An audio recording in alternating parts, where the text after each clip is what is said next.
Hello good morning दोस्तों।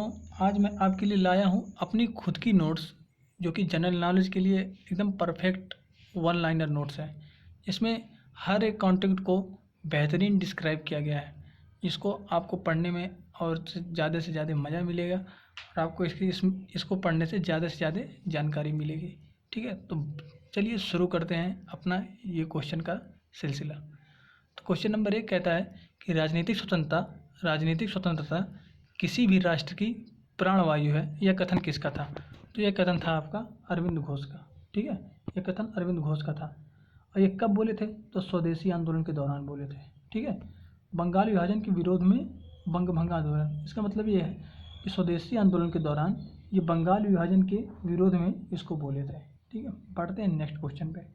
Next question कह रहा है भारत का सर्वाधिक रोजगार किस क्षेत्र से मिलता है? तो भारत का सर्वाधिक रोजगार जो है कृषि से मिलता है, क्योंकि कितना परसेंट है? 54.5%।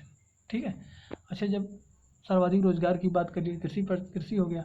अच्छा, पहले फर्स्ट पे कौन आता है? तो फर्स्ट पे आता है एग्रीकल्चर आ गया, मत्स्य पालन आ गया, पशुपालन आ गया। ये भारत में रोजगार जो है पहली फर्स्ट कंडीशन पे देते हैं। सेकंड पे क्या देगा? सेकंड में उद्योग आ गया, विनिर्माण आ गया। ठीक है, ये सब जो है दूसरे नंबर पे रोजगार देने वाले हैं। और तीसरे नंबर पे रोजगार कौन देता है? तो सर्विस सेक्टर देता है। ठीक है, जब क्वेश्चन ये भी पूछता है कि जीडीपी में सर्वाधिक योगदान किसके माध्यम से होता है? तो जीडीपी में सर्वाधिक योगदान जो है सर्विस सेक्टर के माध्यम से होता है। ठीक, अच्छा, ये सर्विस सेक्टर क्या है? सर्विस सेक्टर मतलब होता है कि सार्वजनिक क्षेत्र, ठीक है, जो हम लोगों की सुविधा के लिए जो यूज किया जाए उसे कहते हैं सर्विस सेक्टर।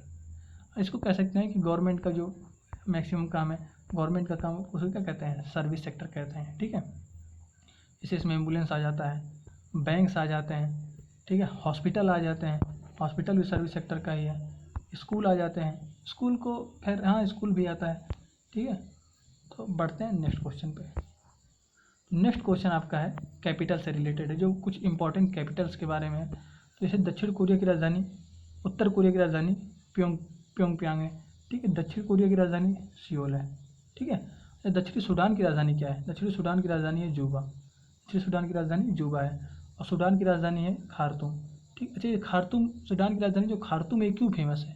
तो खार्तूम इसलिए फेमस है क्योंकि जो विक्टोरिया झील से जो नील नदी निकलती है, आपको कल के मैंने प्रैक्टिस सेट में बताया था, विक्टोरिया झील से जो नील नदी निकलती है और मिश्र होकर भूमध्य सागर में अपना जल गिरा देती है, वो नील नदी जो है दो नदियों से मिलकर बनी है। एक बनी है ब्लू नील से और एक बनी है श्वेत नील से। और इन दोनों का जहाँ पे संगम होता है, कहाँ पे होता है? ये होता है सूडान की राजधानी खार्तूम में। ठीक है, बढ़ते हैं नेक्स्ट क्वेश्चन पे। अच्छा, इसमें एक क्वेश्चन और है, चेक गणराज्य प्राग की बात किया है, तो यम की जो मान्यता वो 2006 में जो समाप्त हुई थी, यह कहाँ पे हुए थे? चेक गणराज्य में ही सम्मेलन हुआ था 2006 में। यहीं पे जो है क्या यम की मान्यता को समाप्त कर दिया गया था। ठीक है, पढ़ते हैं नेक्स्ट क्वेश्चन पे। तो नेक्स्ट क्वेश्चन है यज्ञ के बारे में। यज्ञ कितने प्रकार से होते हैं? तो यज्ञ होता है जो है कई प्रकार का यज्ञ होता है। इसमें से देखिए राजसूय यज्ञ। ठीक है, तो राजसूय यज्ञ जो होता है ये राज्याभिषेक के समय किया जाने वाला यज्ञ है। ठीक, वाजपेयी जो यज्ञ है यह भी राज्याभिषेक के समय ही किए जाने वाला यज्ञ है, लेकिन वाजपेयी यज्ञ जो है ये 1 वर्ष तक चलता है। ठीक है, अश्वमेध यज्ञ की बात किया जाए तो अश्वमेध यज्ञ जो है यह साम्राज्य विस्तार के लिए किया जाता था। यह जो है साम्राज्य विस्तार के लिए किया जाता था।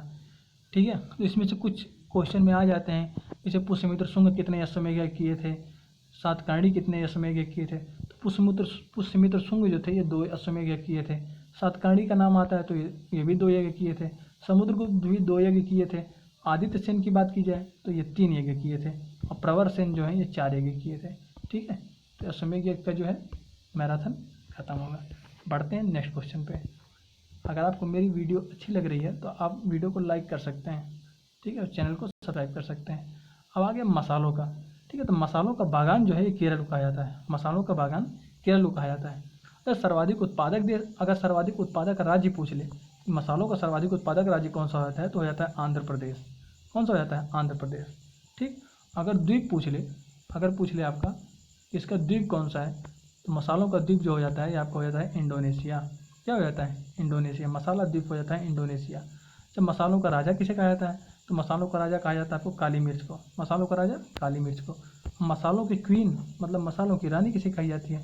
मसालों की रानी कही जाती है इलायची को। ठीक है, बढ़ते हैं नेक्स्ट क्वेश्चन पे। नेक्स्ट क्वेश्चन आपका है नागपुर के बारे में। तो नागपुर क्या है? तो नागपुर को कहा जाता है ऑरेंज सिटी। ठीक, नागपुर को भी कहा जाता है ऑरेंज सिटी। और यहीं पे क्या मिलेगा आपको? नीरी का हेडक्वार्टर मिलेगा, जो 1958 में स्थापना हुआ था। नीरी मतलब होता है national engineering institute of research institute करके है, national engineering education research institute करके है। इसका हेडक्वार्टर कहाँ है? आपका 1958 में इसी का हेडक्वार्टर भी नागपुर पड़ जाता है। अच्छा, नागपुर और क्यों फेमस है? नागपुर जो है मुंबई की जो है फाइनेंशियल कैपिटल है, ठीक है। और आरएसएस का हेडक्वार्टर भी आपका मिलेगा कहाँ पे? नागपुर में मिलेगा। पढ़ते हैं नेक्स्ट क्वेश्चन पे। अच्छा, जब 1958 की बात आ गई तो 1958 में किस किस चीज़ की स्थापना हुई है उसको एक नज़र में देख लेते हैं। तो इसके लिए हमने बनाया एक ट्रिक इंडियन। इसके लिए ट्रिक क्या बनाया है? इंडियन। अच्छा, इंडियन में देखिए आई और आई दो बार आया है, तो IIMR Indian institute millets research मतलब बाजरा अनुसंधान के लिए जो संस्थान है, इसकी स्थापना 1958 में हुई थी, जिसकी मुख्यालय कहाँ है? हैदराबाद में है। ठीक, और क्या है? डी। अब देखो यन आया, यन से आया नासा। नासा क्या है? National aeronautics space administration. ठीक, इसका मुख्यालय है वाशिंगटन DC में, और इसकी स्थापना कब हुई थी? 1958 में हुई थी। ठीक, तीसरा है IN। अब डी आ गया, डी का मतलब DRDO, defence research development organisation. Defence research development organisation, ये जो क्या करती है? कंपनी मिसाइल बनाती है, ठीक है, मतलब प्रक्षेपास्त्रों को बनाती है। ठीक, तो अब देखिए इसका भी स्थापना कब होता है? तो जो है 1958 में आता है। इसके हेड कौन हो जाते हैं? तो इसके आपके हेड हो जाएंगे जी सतीश रेड्डी। जी सतीश रेड्डी। आज जैसे मैंने बताया कि IIMR का इसका मुख्यालय जो है आपका, ये जो है आपका हैदराबाद में पड़ जाएगा। नासा का मुख्यालय आपका वाशिंगटन DC में पड़ जाएगा। उसी तरह DRDO का मुख्यालय कहाँ पड़ जाएगा?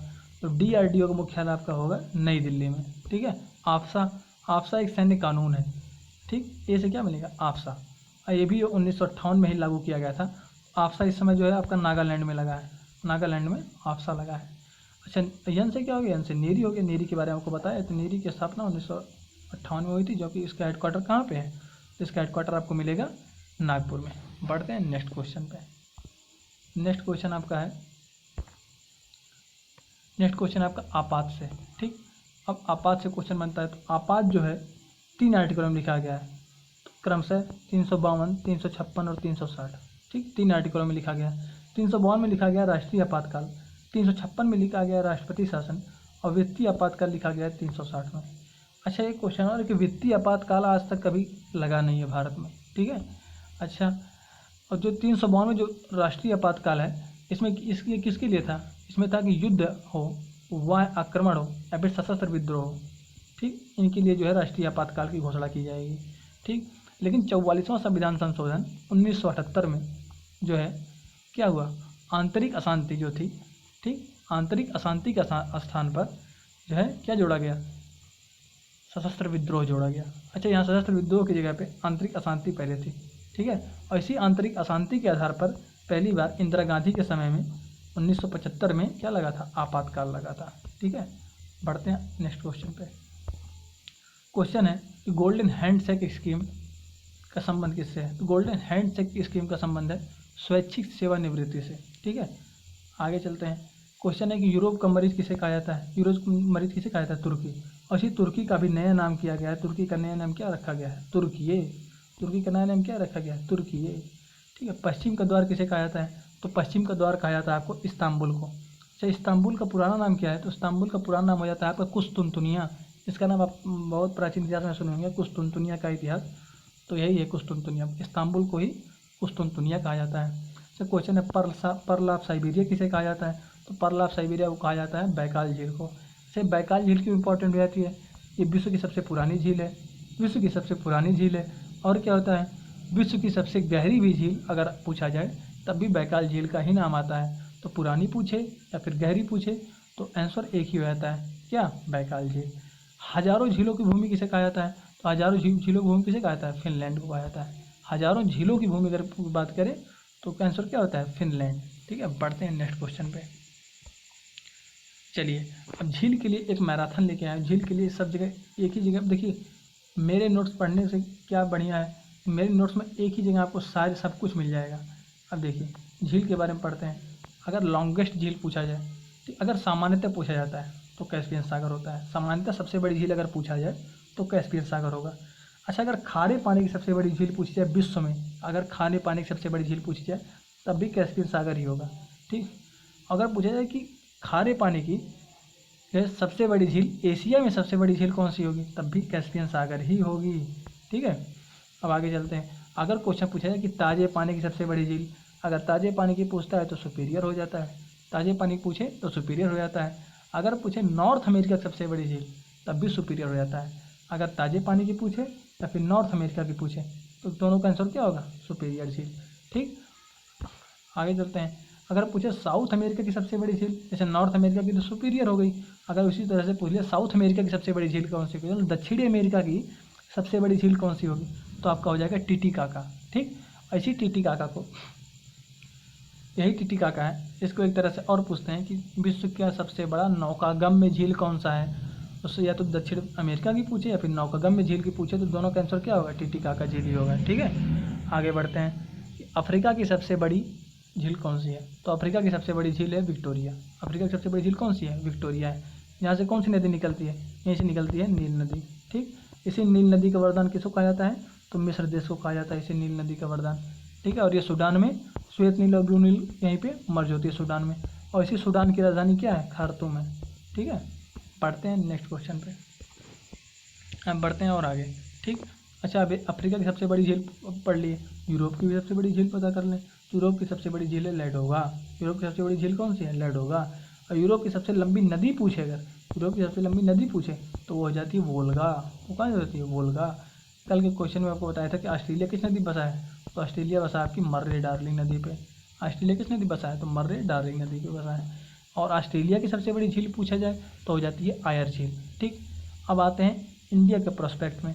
तो अगर इंडिया में पूछे कि इंडिया में सामान्यतः सबसे बड़ी झील कौन सी है, तो आपकी हो जाएगी चिल्का लेक। अच्छा, सामान्यतः सबसे बड़ी झील पूछा जाए तो चिल्का लेक होगी।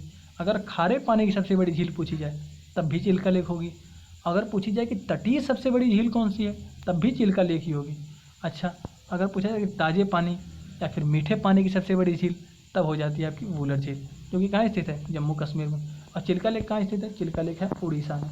ठीक, इसी उड़ीसा का पहले पुराना नाम था कलिंग। इसी उड़ीसा का पहला नाम क्या था, कलिंग नाम था।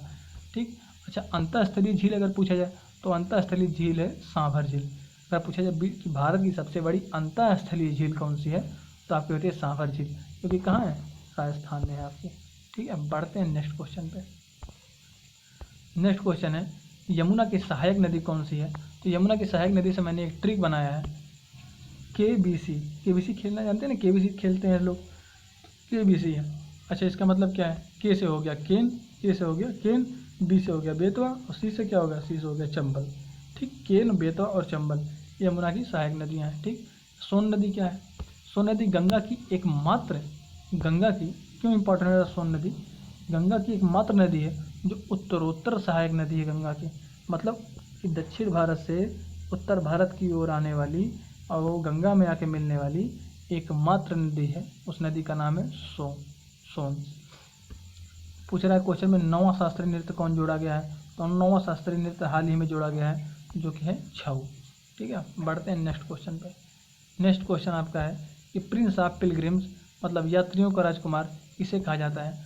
प्रिंस ऑफ पिलग्रिम्स, यात्रियों का राजकुमार आपको कहा जाता है ह्वेनसांग को। ठीक, ह्वेनसांग को कहा जाता है। अच्छा, जब यात्रियों के बारे में पूछ लिया तो क्वेश्चन में आ सकता है कि मध्यकाल में यात्रियों के राजकुमार कौन कहा जाता था, तो आपका कहा जाता था मार्को पोलो। अच्छा, अगर कहा पत्रकारिता का राजकुमार कौन कहा जाता था, तो कहा जाता था कृष्णदास पाल। ठीक, कृष्णदास पाल को पत्रकारिता का राजकुमार कहा जाता था। ठीक है, नीतियों का पंडित और शाक्य, वर्तमान शाक्य मुनि किसे कहा जाता है, तो ये भी ह्वेनसांग को कहा जाता है। ह्वेनसांग की रचना का क्या नाम है, तो ह्वेनसांग की रचना का नाम है सी क्यू की। ह्वेनसांग की रचना का नाम है सी क्यू की।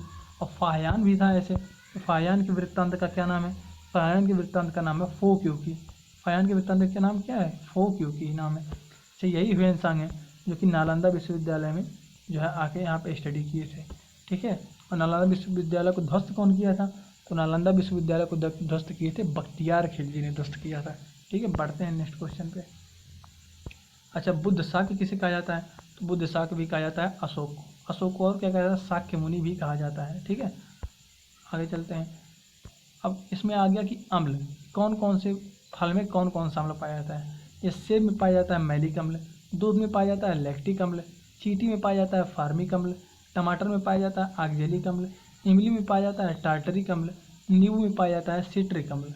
ठीक है, ये हो गया, ये सारे इम्पोर्टेंट फल हैं, इसमें कौन कौन सा अम्ल पाया जाता है उसके लिए बताया गया है। ठीक है, आगे चलते हैं। आगे क्वेश्चन में कहता है कि जो है ये कुछ पर्वत हैं जो कि कुछ देशों को जोड़ते हैं, कुछ देशों की सीमाओं को जोड़ते हैं। जैसे स्पेन और फ्रांस को जोड़ता है पिरेनीज पर्वत, स्पेन और फ्रांस को जो जोड़ता है उसका नाम क्या है? पिरेनीज पर्वत है। अच्छा, इटली और फ्रांस को कौन जोड़ता है? तो इटली और फ्रांस को जोड़ता है आपका आल्प्स पर्वत, इटली और फ्रांस को जोड़ने वाला पर्वत है आल्प्स पर्वत। अच्छा, फ्रांस और स्विट्जरलैंड को जोड़ता है उसका नाम है जूरा, फ्रांस और स्विट्जरलैंड को जोड़ता है उसका नाम है जूरा। ठीक, और वाजजेस जो पर्वत है ये फ्रांस और जर्मनी को जोड़ता है, वाजजेस जो पर्वत है ये फ्रांस और जर्मनी को जोड़ता है। बढ़ते हैं नेक्स्ट क्वेश्चन पे। अगर पूछा जाए कि लार्जेस्ट रेंज कौन सी है, तो लार्जेस्ट रेंज आपकी हो जाएगी एंडीज। अगर पूछा जाए कि लार्जेस्ट पर्वत श्रृंखला किसकी है, तो एंडीज जो कि साउथ अमेरिका में है। ठीक, दूसरे नंबर पे आ जाती है रॉकीज जो लार्जेस्ट के मामले में, लार्जेस्ट श्रृंखला के मामले में, और तीसरे नंबर पे आपका हो जाता है हिमालय। ठीक है, जो कि एशिया का सबसे लंबी श्रृंखला है, पर्वत श्रृंखला है। बढ़ते हैं नेक्स्ट क्वेश्चन पे। तो नेक्स्ट क्वेश्चन आपका है कि प्रणब मुखर्जी की बुक, देखिए प्रणब मुखर्जी हाल ही में मरे हैं। अच्छा, प्रणब मुखर्जी इसलिए इंपॉर्टेंट हो जाते हैं क्योंकि इनको भी हाल ही में भारत रत्न भी दिया गया है। अच्छा, भारत रत्न दिया किसको दिया गया था? तो प्रणब मुखर्जी को दिया गया था, पहला क्वेश्चन। भूपेन हजारिका को दिया गया था, और किसको दिया गया था? नानाजी देशमुख को दिया गया था, 3 लोग को दिया गया था। ठीक है, प्रणब मुखर्जी, भूपेन हजारिका और नानाजी देशमुख, इन तीनों लोग को जो है क्या दिया गया है? इन तीनों लोग को दिया गया है आपका भारत रत्न। और प्रणब मुखर्जी भारत के पूर्व राष्ट्रपति भी थे, इसलिए इम्पोर्टेंट हो जाता है क्योंकि इनकी कुछ बुकें लिखी गई हैं। तो इनकी बुक थी द डेमोक्रेटिक डिकेड, और दूसरा क्या है? The turbulence centre. ठीक, द डेमोक्रेटिक डिकेड, और दूसरा है the turbulence centre, the turbulence year. ठीक है, ये 2 बुक इनकी हो जाती है। पढ़ते हैं नेक्स्ट क्वेश्चन पे। अच्छा, क्वेश्चन में कई बार पूछ लेता है कि कौन सी रेखा किसको अलग करती है। चलिए उससे याद करते हैं। तो अगर पूछ ले कि 38 डिग्री उत्तरी अक्षांश रेखा किसको अलग करती है, तो उत्तर और दक्षिण कोरिया को अलग करती है। 38 डिग्री उत्तरी अक्षांश किसको अलग करती है, तो उत्तर एवं दक्षिण कोरिया को अलग करती है। अगर पूछे 49वीं डिग्री समांतर रेखा किसको अलग करती है, तो यूएसए और कनाडा को अलग करती है। 49वीं डिग्री समांतर रेखा किसको अलग करती है, तो यूएसए और कनाडा को अलग करती है। अगर पूछे दुनिया का सबसे शांत सीमा रेखा कौन सा है, तो ये भी 49 डिग्री समांतर रेखा ही हो जाता है। मतलब ये यूएसए का कनाडा वाला जो बॉर्डर है ये दुनिया का सबसे शांत सीमा रेखा में से एक है। ठीक है, अब आगे चलते हैं। मैकमोहन रेखा ये भारत और चीन को अलग करती है, मैकमोहन रेखा। हिडनबर्ग रेखा तो जर्मनी और पोलैंड को अलग करती है, जर्मनी और पोलैंड को अलग करती है हिडनबर्ग रेखा। मैगीनाट रेखा की बात की जाए तो मैगीनाट रेखा जर्मनी और फ्रांस को अलग करती है, मैगीनाट रेखा जर्मनी और फ्रांस को अलग करती है। अगर मैन-रहीम रेखा की बात की जाए तो मैन-रहीम रेखा जो है आपकी रूस और फिनलैंड को अलग करती है, मैन-रहीम रेखा रूस और फिनलैंड को अलग करती है। बढ़ते हैं नेक्स्ट क्वेश्चन पे। तो ये करंट से मैंने रिलेट किया है कि जो भारत में कुछ राज्यों में अभी हाल ही में कुछ नए ज़िले बनाए गए हैं। जैसे 3 ज़िले बनाए गए हैं आपके नागालैंड में, 3 ज़िले आपके बनाए गए हैं नागालैंड में। तो आपको बता रहा था कि 3 नए ज़िले बनाए गए हैं नागालैंड में। ठीक है, 4 नए ज़िले बनाए गए हैं आपके छत्तीसगढ़ में, और 13 नए ज़िलों की स्थापना की गई है आपके नए आंध्र प्रदेश में। ये इंपॉर्टेंट बन जाता है आपका जो है करंट अफेयर के माध्यम से। 3 नए ज़िलों की स्थापना नागालैंड में की गई है, 4 नए ज़िलों की स्थापना जो है आपकी छत्तीसगढ़ में की गई है, और 13 नए ज़िलों की स्थापना भी की गई है आंध्र प्रदेश में। ठीक है, और अगर पूछा जाए कि कर्नाटक जो है अपना 31वां ज़िला बनाया है, कर्नाटक जो है अपना 31वां ज़िला बनाया है, किसको बनाया गया है? विजयनगर को। ये विजयनगर साम्राज्य वही है जिसकी स्थापना किए थे हरिहर और बुक्का नामक जो 2 भाई थे, इन्होंने विजयनगर साम्राज्य की स्थापना की थी। इसकी राजधानी क्या थी? हम्पी थी। ठीक है, आगे बढ़ते हैं कि मलेरकोटला ज़िला कहाँ बनाया गया था। तो मलेरकोटला ज़िला जो है अभी नया शामिल किया गया है, तो पंजाब में शामिल किया गया है।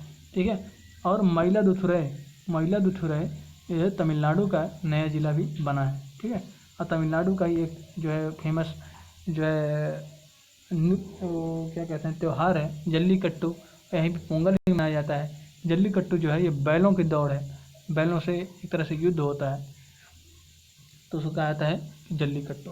ठीक है, आगे बढ़ते हैं नेक्स्ट क्वेश्चन पे। नेक्स्ट क्वेश्चन है नागालैंड। नागालैंड के बारे में आया है। तो नागालैंड क्यों चर्चा में था जो है, क्योंकि 2011 की जनगणना में सिर्फ यही एकमात्र ऐसा राज्य है जिसकी जनसंख्या 0.6% घटी थी। यही एक ऐसा राज्य है जिसकी जनसंख्या 0.6% घटी थी। अच्छा, नागालैंड और क्या है, तो नागालैंड जो है यहीं पे फर्स्ट डिजिटल विधानसभा की स्थापना की गई है, मतलब पहली डिजिटल विधानसभा यहीं पे खोली गई है, ठीक है। और 100% साक्षरता का टारगेट भी यहीं पे किया गया है, क्योंकि यहाँ पे जो है 100% जो है साक्षरता 100% जो है लोगों को साक्षर किया जाएगा, इसका टारगेट रखा गया है, ठीक है। बढ़ते हैं नेक्स्ट क्वेश्चन पे। नेक्स्ट क्वेश्चन आपका है कि मंदसौर अभिलेख। नेक्स्ट क्वेश्चन आपका है कि मंदसौर अभिलेख जो है किसने बनाया था, किसने गढ़वाया था, तो यशोवर्मन ने। अभिलेख लिखवाते हैं, ठीक है। नासिक अभिलेख गौतमी बलश्री के बारे में है। भीतरी अभिलेख स्कंदगुप्त के संबंधित है। और देवपाड़ा अभिलेख ये विजय सेन से संबंधित है, ठीक है। अभिलेखों का अध्ययन किसे क्या कहा जाता है, तो अभिलेखों का अध्ययन कहा जाता है आपका एपिग्राफी को। अभिलेखों का अध्ययन कहा जाता है आपका एपिग्राफी को। तो अभिलेखों का अध्ययन कहते हैं एपिग्राफी को, अभिलेखों का अध्ययन कहते हैं। अभिलेखों के प्रचलन का श्रेय किसे दिया जाता है, तो अभिलेखों के प्रचलन का श्रेय दिया जाता है अशोक को, क्योंकि अशोक ने ही जो है अभिलेखों को जो है गढ़वाना चालू किया था, ठीक है। अशोक के अभिलेखों की लिपि कौन सी है, तो अशोक के अभिलेखों की लिपि है आपकी आरमाइक हो जाती है, ब्राह्मी हो जाती है, खरोष्टी हो जाती है और ग्रीक हो जाती है। आरमाइक, ब्राह्मी, खरोष्टी और लिपि। अच्छा, क्वेश्चन ये है कि अभिलेखों को सबसे पहले पढ़ा किसने था, तो अशोक के अभिलेखों को सबसे पहले पढ़ा था जेम्स प्रिंसेप ने। और कब पढ़ा था, तो 1837 में पढ़ा जाता, ठीक है। तो ये भी याद रखिएगा कि जेम्स प्रिंसेप ने 1837 में अशोक के अभिलेखों को पढ़ा था। वैश्य शब्द का पहली बार यूज कब किया गया था, तो वैश्य शब्द का पहली बार यूज जो मिलता है आपका वाजस्नेयी संहिता में मिलता है। वैश्य शब्द का पहली बार यूज वाजस्नेयी संहिता में, ठीक है। रुद्र शब्द का पहली बार यूज कहाँ मिलता है, तो रुद्र शब्द का सबसे पहली बार यूज मिलता है आपका ऋग्वेद में, ठीक है। पुनर्जन्म का सिद्धांत सर्वप्रथम किससे उल्लिखित है, तो पुनर्जन्म का सिद्धांत सर्वप्रथम उल्लिखित है आपका शतपथ ब्राह्मण में, ठीक है। पुनर्जन्म का सिद्धांत उल्लिखित है आपका शतपथ ब्राह्मण में, ठीक है। अच्छा, इसमें बात कर लेते हैं। तो इसके लिए हमने एक ट्रिक बनाया है कि जो है कितने कितने वेद हैं, कितने उपवेद हैं, कितने अरण्यक हैं, कितने उपनिषद हैं, कितने वेदांग हैं। तो इसके लिए हमने ट्रिक बनाया है कि वेव आउ वेद, वेव आउ वेद। अच्छा, इसमें क्या है कि वे से होता है वेद। वेद कितने हैं, 4 हैं। ब्राह्मण ग्रंथ कितने हैं, ब्राह्मण ग्रंथ हैं आपके 8, ठीक है। जिसमें से हर वेद के 2-2 ब्राह्मण ग्रंथ है, हर वेद के 2-2 ब्राह्मण ग्रंथ हैं। आरण्य कितने हैं, तो आरण्य आपके हो जाते हैं 7। आरण्य कितने होते हैं, 7 हो जाते हैं। उपनिषद कितने हैं, तो उपनिषद आपके हो जाते हैं 8। उपनिषद आपके हो जाते हैं 108। उपनिषद कितने होते हैं आपके 108। और वेदांग कितने होते हैं, तो वेदांग आपके हो जाते हैं 6। वेदांग कितने होते हैं 6। जिसमें शिक्षा, कल्प, निरुक्त, छंद, ये सब क्या होता है, ये सब वेदांग हो जाता है। व्याकरण, ये सब वेदांगों के भाग हैं, ठीक है। बढ़ते हैं नेक्स्ट क्वेश्चन पे। तो आपका नेक्स्ट है कि अब कहता है कि प्राचीन भारत का विश्वकोश किसे कहा जाता है, तो प्राचीन भारत का विश्वकोश आपको कहा जाता है पुराणों को। प्राचीन भारत का विश्वकोश किसे कहा जाता है, पुराणों को कहा जाता है, ठीक है। वैश्विक स्तर पर राष्ट्रीय आय के लेखांकन के जन्मदाता कौन है, तो साइमन कुजनेट्स है। वैश्विक स्तर पर राष्ट्रीय आय का लेखांकन किसने किया था, तो ये किए थे, इसके जन्मदाता माने जाते हैं साइमन कुजनेट्स। ठीक। गणतंत्र भारत का पहला बजट कौन पेश किया था, तो गणतंत्र भारत का अगर पहला बजट पूछेगा तो जॉन मथाई थे। अच्छा, अगर स्वतंत्र भारत का पहला बजट पूछ लिया जाए तो कौन हो जाएंगे, षणमुखम चेट्टी हो जाएंगे। षणमुखम चेट्टी हो जाएंगे, ठीक है। षणमुखम चेट्टी हो जाएंगे। अगर स्वतंत्र भारत का पहला बजट पूछा जाए तो षणमुखम शेट्टी। अगर गणतंत्र भारत का पूछा जाए, और स्वतंत्र भारत का मतलब क्या है, भारत तो 1947 में ही आज़ाद हो गया था, तो उस टाइम अगर कोई बजट पेश करेगा तो उसे कहा जाएगा स्वतंत्र भारत। अगर 1950 में भारत एक गणतंत्र देश बना था, तो अगर पूछा जाएगा गणतंत्र भारत का मतलब 1950 के बाद का जो बजट पेश होगा उसे गणतंत्र भारत कहा जाएगा। और 1947 के 1950 के बीच में जो बजट पेश होगा उसे कहा जाएगा स्वतंत्र भारत। स्वतंत्र भारत के जो पहला बजट पेश किए थे उनका नाम था षणमुखम शेट्टी। और अगर गणतंत्र भारत का पहला बजट पेश किया बात किया जाए तो हो जाएंगे आपके जॉन मथाई, ठीक है। राष्ट्रीय सांख्यिकी संस्थान कहाँ पे है, राष्ट्रीय सांख्यिकी संस्थान आपका है कोलकाता में। राष्ट्रीय सांख्यिकी संस्थान कहाँ मिल जाता है, कोलकाता में। इसकी स्थापना किसने की थी, इसकी स्थापना की थी पीसी महालनोबिस ने, ठीक है। और इन्हीं का नाम हो जाता है प्रशांत चंद्र महालनोबिस। इन्हीं का नाम क्या होता है, प्रशांत चंद्र महालनोबिस। अगर स्टैटिक्स डे की बात किया जाए, मतलब सांख्यिकी दिवस की अगर बात किया जाए, सांख्यिकी दिवस की बात किया जाए, सांख्यिकी दिवस के जो है अगर वैश्विक स्तर पूछा जाए, मतलब विश्व कब मनाया जाता है, तो विश्व में मनाया जाता है आपका 20 अक्टूबर को, विश्व में मनाया जाता है आपका 20 अक्टूबर को। अगर राष्ट्रीय स्तर पर पूछा जाए कि राष्ट्रीय स्तर पर सांख्यिकी दिवस कब मनाया जाता है, तो राष्ट्रीय स्तर पर मनाया जाता है 29 जून को। आपको बताया कि राष्ट्रीय सांख्यिकी संस्थान की स्थापना किसने की थी, तो कलकत्ता में किया गया था। और किसने किया था, कलकत्ता है, सॉरी ये कलकत्ता है, इसकी स्थापना कौन किया था, तो प्रशांत चंद्र महालनोबिस, इन्हीं को कहा जाता है पीसी महालनोबिस ने किया था। ठीक है। और सांख्यिकी दिवस की बात किया जाए तो वैश्विक स्तर पर मनाया गया था 20 अक्टूबर को, और राष्ट्रीय स्तर पर मनाया गया था 29 जून को। ठीक है। बढ़ते हैं नेक्स्ट क्वेश्चन पे। क्वेश्चन है कि भारतीय कृषि निर्यात नीति कब जारी की गई थी। भारतीय कृषि निर्यात नीति आपकी जारी की गई थी 2018 में। भारतीय कृषि निर्यात नीति आपकी जारी की गई थी 2018 में। ठीक है। और ये किसने जारी किया था, तो अशोक दलवई समिति की सिफारिश पर इसे जारी किया गया था। अशोक दलवई समिति की सिफारिश पर जारी किया गया था। और इसका उद्देश्य था agriculture export and farmers economy को डबल करना। एग्रीकल्चर एक्सपोर्ट और फार्मर्स की इकोनॉमी को डबल करना। एग्रीकल्चर एक्सपोर्ट और फार्मर्स इकोनॉमिक्स को डबल करना। इकोनॉमिक्स नहीं कह सकते, इसे कहते हैं इनकम। इनकम माने होता है आय, मतलब एग्रीकल्चर एक्सपोर्ट और फार्मर्स इकोनॉमी को क्या करना, डबल करना। ठीक है। बढ़ते हैं नेक्स्ट क्वेश्चन पे। अच्छा, क्वेश्चन में है भारत का पहला एक्सपोर्टर सेंटर कौन बना है। भारत का पहला एक्सपोर्टर सेंटर कहाँ बनाया गया है। भारत का पहला एक्सपोर्टर सेंटर कहाँ बनाया गया है, पुणे में। और पुणे कहाँ पे है, पुणे आपका महाराष्ट्र में। ये महाराष्ट्र किस द्वीप पे बसा है, तो महाराष्ट्र आपको मैंने बताया था कि महाराष्ट्र बसा है आपका सालसेट द्वीप पे। महाराष्ट्र किस द्वीप पे बसा है, तो महाराष्ट्र बसा आपका सालसेट द्वीप पे। बढ़ते हैं नेक्स्ट क्वेश्चन पे। तो क्वेश्चन है कि चूहा मारने की दवा क्या होती है। चूहा मारने की दवा आपकी होती है जिंक फास्फाइड। क्वेश्चन में पूछता है कि चूहा मारने की दवा में कौन सा यूज करते हैं, तो जिंक फास्फाइड यूज करते हैं। ठीक है। तो छपाई में प्रयुक्त स्याही कौन सी होती है। छपाई में प्रयुक्त स्याही मेथिन को हाई टेम्परेचर पर यूज़ किया जाता है, तो छपाई में उसी को यूज़ किया जाता है। ठीक है। अच्छा, दूध में प्रोटीन कौन सा होता है, तो दूध में जो है प्रोटीन जो होता है केसिन जो है, ये जो केसिन जो है यही एंजाइम जो है उसको दूध को पाचन करता है। ठीक है। केसिन एंजाइम पाचन करने के लिए रेनिन का स्राव होता है। ठीक है। अच्छा, पाचन की बात करते हैं तो पाचन स्टार्ट कहाँ होता है, तो मुख से स्टार्ट होता है। ठीक, स्टार्ट कहाँ होता है, तो मुख से स्टार्ट होता है। और पाचन का अंत कहाँ से होता है, तो पाचन का अंत होता है आपका छोटी आंत से। पाचन का अंत कहाँ से होता है, तो पाचन का अंत आपका होता है छोटी आंत से। अच्छा, कार्बोहाइड्रेट का पाचन कहाँ से होता है, तो कार्बोहाइड्रेट का पाचन भी शुरू होता है मुख से ही। कार्बोहाइड्रेट का पाचन कहाँ से होता है, तो मुख से स्टार्ट होता है। प्रोटीन का पाचन अगर पूछा जाए तो प्रोटीन का पाचन कहाँ से होता है, प्रोटीन का पाचन आपका होता है अमाशय से। प्रोटीन का पाचन अमाशय से होता है। ठीक, भोजन का अवशोषण कहाँ से होता है, भोजन का अवशोषण होता है आपका स्मॉल इंस्टेंटाइन से। स्मॉल इंस्टेंटाइन हो गया, स्मॉल इंस्टेंटाइन मतलब हो गया छोटी आंत। स्मॉल इंस्टेंटाइन मतलब क्या हो गया, छोटी आंत हो गया। ठीक है। अच्छा, भोजन का संचय। अब भोजन के संचय से अगर बात किया जाए तो भोजन के संचय से अगर बात कर लेते हैं तो भोजन का संचय अगर पौधों में होता है स्टार्च के रूप में, पौधों में होता है स्टार्च के रूप में, और मानव में होता है ग्लाइकोजन के रूप में। मानव में होता है ग्लाइकोजन के रूप में। ठीक है। अच्छा, ये क्या होता है, एक पॉलीसेकेराइड है। ठीक है, दोनों क्या हैं, एक पॉलीसेकेराइड हैं। ठीक, और अगर पूछा जाए कि सबसे प्रकृति में सबसे ज़्यादा कौन सा पॉलीसेकेराइड पाया जाता है, तो आपको पाया जाता है सेलुलोज। प्रकृति में अगर पूछा जाए सर्वाधिक सबसे ज़्यादा कौन सा पॉलीसेकेराइड पाया जाता है, तो आपको पाया जाता है सेलुलोज पाया जाता है। ठीक है। पढ़ते हैं नेक्स्ट क्वेश्चन पे। नेक्स्ट क्वेश्चन आपका है कि मेलाटोनिन क्या है। तो मेलाटोनिन जो है ये निद्रा का नियंत्रण करता है, ये एक हार्मोन है। मेलाटोनिन एक हार्मोन है जो पीनियल ग्लैंड से निकलता है। ठीक है। और ये क्या करता है, निद्रा का नियंत्रण करता है। ठीक है, ये निद्रा का नियंत्रण करता है। तो आगे एक क्वेश्चन है कि इंसुलिन जो है कार्बोहाइड्रेट के उपापचय को नियंत्रित करता है। इंसुलिन किसको नियंत्रित करता है, तो कार्बोहाइड्रेट के उपापचय को नियंत्रित करता है। अच्छा, आपको मैंने बताया था कि इंसुलिन जो है कहाँ से निकलता है, तो इंसुलिन निकलता है अग्नाशय के बीटा कोशिका से इंसुलिन का स्राव होता है। इंसुलिन करता क्या था, तो इंसुलिन करता था कि जो ब्लड में ग्लूकोज होता था उसको बदलता था ग्लूकेगॉन में। ब्लड में जो ग्लूकोज होता था उसको बदलता था ग्लूकेगॉन में। यह ग्लूकेगॉन जो कि लीवर में स्टोर हो जाता था। ठीक है। और जब इंसुलिन की जब कमी हो जाती है तो यही ग्लूकेगॉन जो ये ग्लूकोज है ये ग्लूकेगॉन में परिवर्तित नहीं हो पाता है, जिसके कारण ये जो ग्लूकोज है ये सीधे सीधे ब्लड में प्रवाह हो जाता है।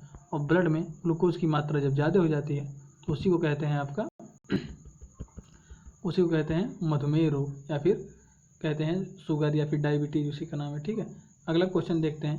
क्वेश्चन में कह रहा है कि जैवमंडल आरक्षित क्षेत्र कितने हैं? तो 18 जैवमंडल आरक्षित क्षेत्र हैं इसमें। ठीक, 18 जैवमंडल आरक्षित क्षेत्र हैं। अर्थशास्त्र में तीर्थ कितने हैं? अर्थात में तीर्थ भी 18 हो जाते हैं। अच्छा, आज़ादी के समय मंत्रालय कितने थे? तो आज़ादी के समय मंत्रालय भी कितने हो जाते हैं? 18 हो जाते हैं। ठीक, और 18 से क्या मतलब है? 18 फरवरी 1860 को 18 फरवरी 1860 को ब्रिटेन की संसद में 18 फरवरी 1860 को ब्रिटेन की संसद में जेम्स विल्सन के द्वारा भारत का पहला बजट पेश किया गया था। फिर से देखिए, 18 फरवरी 1860 को ब्रिटेन की संसद में, कहाँ पे? ब्रिटेन की संसद में, ठीक, भारत का पहला बजट कब पेश किया गया था?